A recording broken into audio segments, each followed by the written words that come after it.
Bismillahirrahmanirrahim. Assalamualaikum warahmatullahi wabarakatuh. Alhamdulillah. Alhamdulillahilladzi ala bi ni'matihi tatimmus shalihat. Asyhadu an la ilaha illallah wahdahu la syarika lah. Wa asyhadu anna Muhammadan abduhu wa rasuluh. Allahumma shalli wa sallim ala nabiyyina Muhammad wa ala alihi wa ashabihi ajma'in. Alhamdulillah, segala puji hanyalah milik Allah. Ialah Allah yang memberikan kita begitu banyak karunia dan nikmat.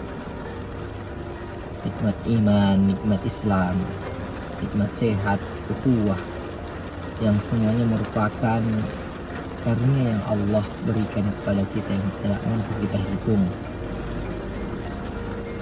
Kata Allah dalam Al-Quran, wa in ta'uddu ni'matallahi la tuhsuha, kata Allah. Ialah Rabb yang satu-satunya kita sembah. Ialah Rabb yang menciptakan langit dan bumi, yang menghidupkan dan mematikan seluruh makhluk yang ada di muka bumi ini. Allah jugalah yang menjadikan siang, yang menjadikan silih bergantinya siang dan malam.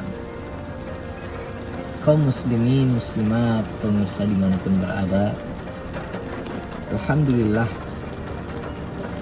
sebuah karunia yang tak terhitung nilainya oleh kita kepada Allah, karena Allah telah memilih kita sebagai seorang yang menurut agama Islam. Agama Islam dengan segala kesempurnaan syariat yang Allah tetapkan dan turunkan menjadi sebuah pegangan kokoh yang harus dipegang oleh seluruh kaum muslimin muslimah dimanapun berada.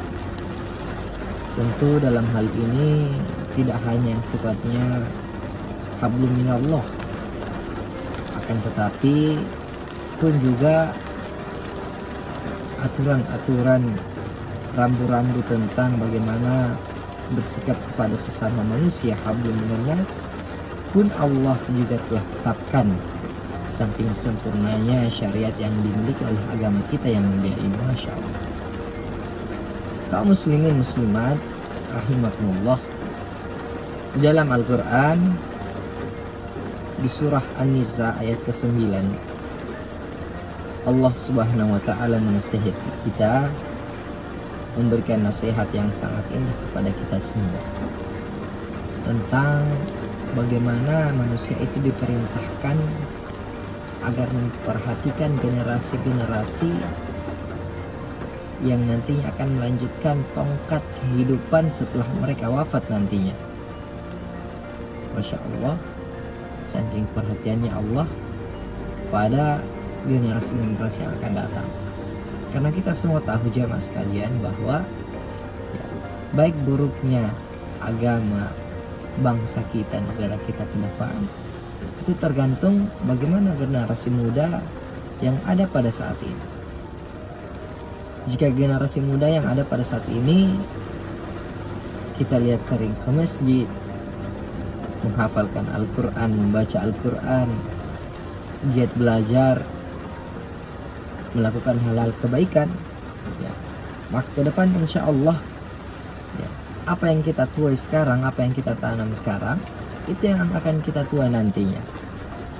Yang akan kita nanti tuai adalah kebaikan dan kebaikan pula. Kalau sebaliknya, generasi sekarang diisi dengan hal-hal yang tidak bermanfaat, hal-hal yang menjauhkan mereka dari agama, yang merusak diri mereka, maka ke depan pun akan menjadi suatu kekhawatiran yang sangat besar, bukan hanya kita pribadi, akan tetapi seluruh bangsa dan negara kita pun mestinya ikut perhatian. Dalam Al-Quran Allah Subhanahu wa ta'ala berfirman, wal yakhshal ladzina law taraku min khalfihim dzurriyyatan dhi'afan khaufu 'alaihim falyattaqullaha wal yaqulu qawlan sadida. Kata Allah di dalam Al-Quran, dan hendaklah manusia itu takut kepada Allah sekiranya mereka nanti meninggal, kemudian meninggalnya nanti meninggalkan generasi yang lemah di belakang mereka, yang mereka khawatir akan kesejahteraannya. Para mufassirin menafsirkan ayat ini bahwa lemah yang dimaksud di sini adalah lemahnya iman, lemahnya ilmu, lemahnya amal, ya. Termasuk juga dalam hal-hal kehidupan kita seperti lemahnya sosial politik, sosial ekonomi kita, ya, termasuk di sini, ya, bahwa generasi kita mestinya senantiasa mempersiapkan 3 aspek yang utama tadi, ya, iman, ilmu, amal. Iman ini merupakan sesuatu yang sangat kokoh yang harus kita tanamkan agar bagaimana mereka senantiasa mempercayai apapun yang Allah takdirkan kepada dia, mempercayai bahwa Allah merupakan satu-satunya Rabb sembahan yang mesti kita sembah. Kemudian ada ilmu, ya. Posisi kedua disebutkan ilmu, kemudian yang ketiga amal. Kenapa ilmu terlebih dahulu sebelum beramal? Ya, karena mestinya, ya, seseorang itu, jemaah sekalian, mesti melakukan sebuah kegiatan harus didasari dengan ilmu, terlebih lagi dalam beribadah kepada Allah, ya. Harus beribadah sesuai dengan tuntunan agama kita, ya, bukan berdasarkan hawa nafsu kita, ya, beribadah dengan benar sesuai dengan tuntunan Rasulullah SAW. Kemudian yang ketiga adalah beramal, ya. Sesudah berilmu harus kita amalkan, karena sebaik-baik ilmu adalah ilmu yang diamalkan, ya. Jamaah kaum muslimin muslimat dimanapun berada, ya, poin yang ditekankan di sini bahwa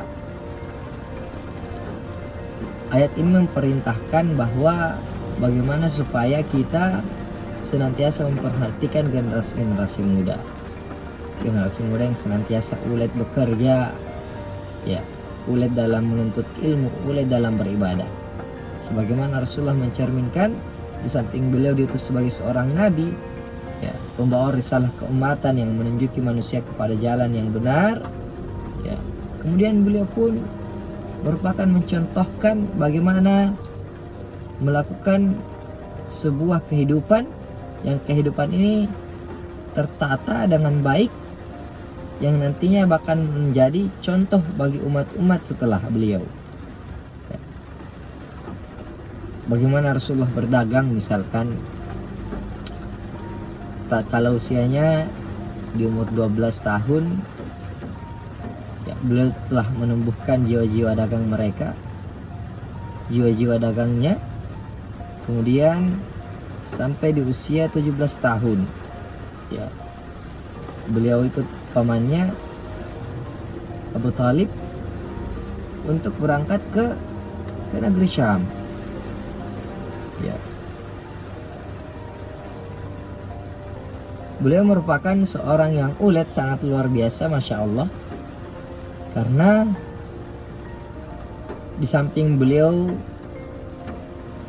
terdidik di umur 6 tahun, beliau telah menjadi yatim piatu, maka mau tidak mau mereka diasuh, Nabi Muhammad beliau diasuh ini oleh pamannya, ya. Dengan sifat kemandirian beliau, akhirnya Muhammad memutuskan untuk berwirausaha. Umur 12 tahun, ya, beliau telah menanamkan jiwa usaha, jiwa kewirausahaan pada dirinya, ya. Tak kala itu Muhammad si kecil ini memaksa ikut ke negeri Syam untuk ikut berdagang sama pamannya. Kemudian sampai di umur 17 tahun, pamannya menyerahkan secara penuh dan total untuk mengurusi bisnis yang dibangun pamannya kepada Muhammad SAW. Karena kenapa? Nabi kita ini digelari sebagai seorang yang al-amin, ya, orang yang terpercaya, jemaah sekalian. Maka di samping beliau diutus sebagai risalah keumatan, ya, beliau pun mengajar kita bagaimana bertahan hidup dengan berwirausaha, ya. Karena dalam hadis dikatakan ya, dari sekian banyak nikmat-nikmat yang Allah berikan, rezeki yang Allah berikan, ya kebanyakan tempat-tempat rezeki yang kita dapatkan itu adalah diantaranya berwirausaha, dari berdagang dan berwirausaha.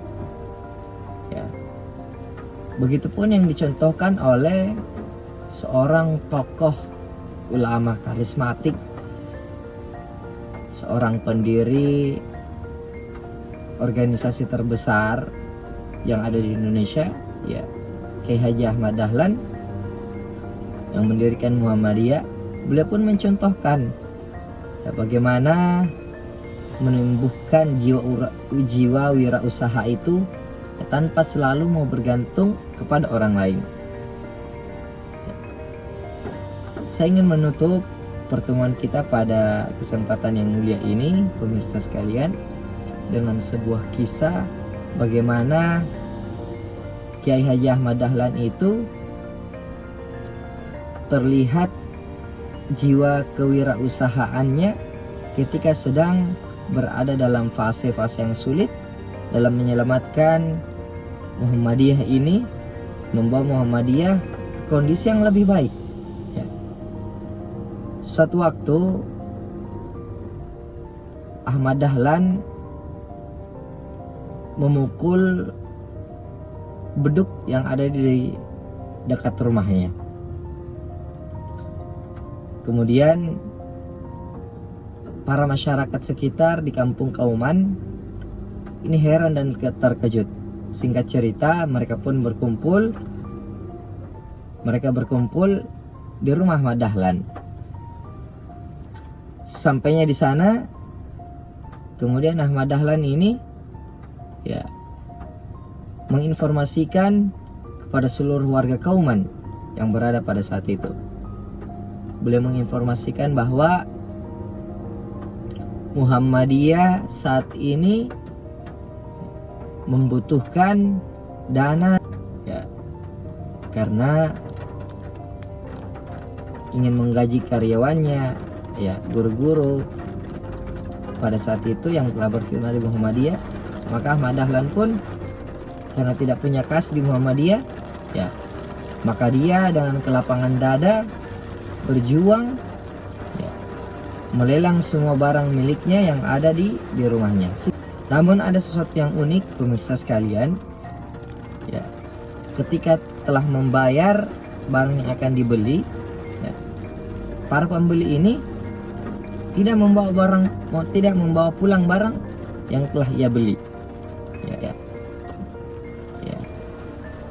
Begitulah singkat cerita daripada kisah berdagang dari Ahmad Dahlan. Kenapa sampai 5.000 golden terkumpul padahal yang dibutuhkan adalah cuma 400? Ya, karena mungkin Ahmad Dahlan ini membangun kepercayaan, ya, membangun sifat al-amin kepada masyarakat, ya, melakukan pendekatan seorang yang amanah, yang jujur. Ya, jadi Muhammadiyah tidak hanya berkhidmat untuk bidang keagamaan saja, tapi dalam hal sosial kemasyarakatan pun Muhammadiyah berada di situ. Ya, maka inilah sebuah pelajaran besar dari Nabi kita yang mulia Muhammad SAW. Beliau berwirausaha, ya, membangun kepercayaan, membangun sifat yang cerdas, ya, membangun sifat jujur. Alhamdulillah, barakallahu fiik.